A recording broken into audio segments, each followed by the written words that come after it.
Last season, I mostly used a build I called Wings of Riven, focused around using heavy-handed, Sunbracers, and 1000 voices. This season, however, we have far more to work with. Thanks to our good friend Rasputin, we have a few new mods that we can use to enhance that build. And just like anything else enhanced by a Warmind, like Sepix, like Outbreak, this is Riven Perfected. The obvious centerpiece to Riven Perfected is 1000 voices, your heavy weapon. The next important piece is, of course, Sunbracers. For those unaware, this is how Sunbracers function. Upon getting an empowered melee kill, you are granted full grenade energy, and you are granted a special buff called Sunbracers Ready.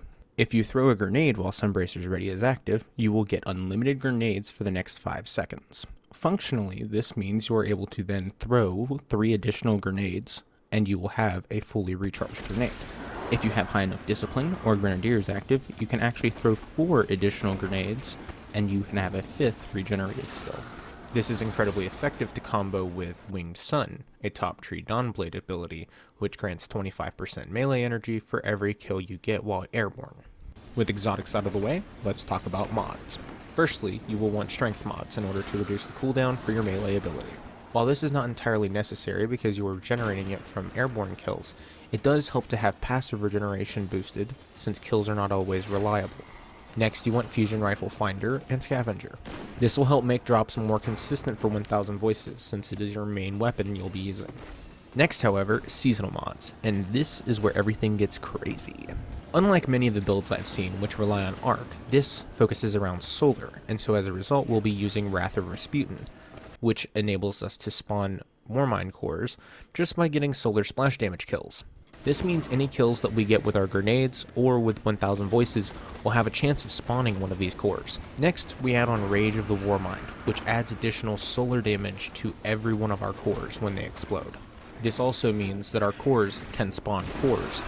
After this, you want to add either Global Reach or one of the auxiliary mods. Global Reach is an effective mod because it increases the range of all of your Warmind cores. However, these cores start with a default range of roughly 25 to 30 meters on their explosions. So quite frankly, if you don't want to increase their range, I understand. They already have a ton. That being said, using Global Reach, I'm pretty sure I've killed enemies on the opposite side of Bergusia Forge from the cores that I've shot. And that is some incredible distance. Next, let's talk about the auxiliary mods, starting with Armaments. Every armament mod is obviously amazing for this build, since this build focuses around grenades. When fighting enemies that do not allow for these mods, however, it is good to use 2 of the other auxiliary mods. In some circumstances, that may be suggested anyways, however, Armaments is really hard to pass up.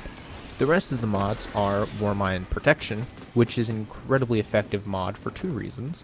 One of which being that it reduces all incoming damage from the enemies that are nearby your Warmind cores. On top of this, however, it also highlights all of the enemies near those cores with a yellow highlight. This not only tells you where your enemies are, but it also makes it easier to know where your Warmind cores are, because sometimes they'll spawn behind cover, but thanks to this, you'll know exactly where to find them. The next mod to mention is Grasp of the Warmind. This mod allows you to pick up any of your Warmind cores you generate and carry them with you. And that has a few different benefits. Firstly, once you pick it up, it cannot expire. Once you've thrown it, its timer will be reset. So this means you don't have to worry about your cores just running out of time and arbitrarily disappearing. You can just pick it up and carry it with you. Next, if you throw it at an enemy, it will stick to that enemy. This is like throwing an oversized fusion grenade, but it has a ton of aim assist. There is one significant downfall to this, however, which is that the cores themselves, when stuck to an enemy, can be difficult to shoot due to enemy movement, or can actually become unhittable due to clipping it through the ground if you kill the enemy and they fall in a bad way. The last mod to mention is Power of Rasputin. It's not a bad mod, it increases your damage by 10%. However, due to the fact it's only 10%, I think it's replaceable in most instances. That being said, using it with Grasp and throwing it onto a raid boss may be a way of boosting your damage a little bit. It's just not really worth it to me. Now that we've covered all of that, let's talk about our weapon choices. Starting with Kinetic, Revoker is probably the best option, just because it can destroy cores at long ranges in a single shot. On top of that, if you destroy a core with Revoker, it will refund the bullet to the magazine anyways. It counts as misses, just like Oracles. The next best option is the Seraph Auto Rifle. This not only destroys cores pretty effectively and can spawn additional cores, but it also has the added benefit of being able to use solar mods, so you can use auto rifle loaders on your Sunbracers if you wanted. And the final option is Perfect Paradox. The only reason this is last is because it uses special ammo, but it does have the added benefit of getting Demolitionist and 1-2 Punch.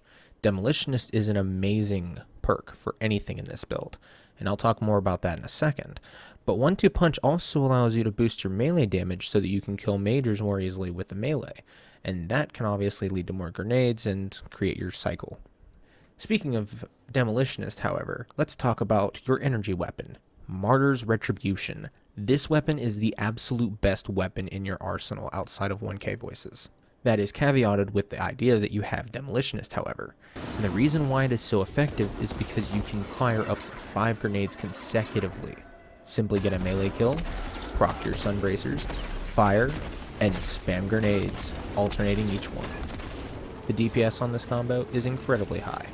The next thing about this weapon, however, is it also is a fairly easy weapon to just fire without thinking about it. Just like throwing grenades doesn't really have to be too accurate, you don't have to be too accurate with these either. And given you want a lot of airborne kills, things that don't rely on heavy amounts of aim accuracy are incredibly helpful. The next gun after this is the Seraph Shotgun. This is because getting kills with it is fairly easy, and it doesn't take that many kills in order to spawn a core. Usually it seems 4 red bars, 2 orange bars, or 1 larger orange bar such as a orange bar knight are able to spawn a core. Getting those kills with this shotgun, especially in combo with the auto rifle, isn't too difficult. The last weapon suggested would just be some type of energy auto, preferably with Demolitionist. I put Summoner just as a placeholder, but anything will do.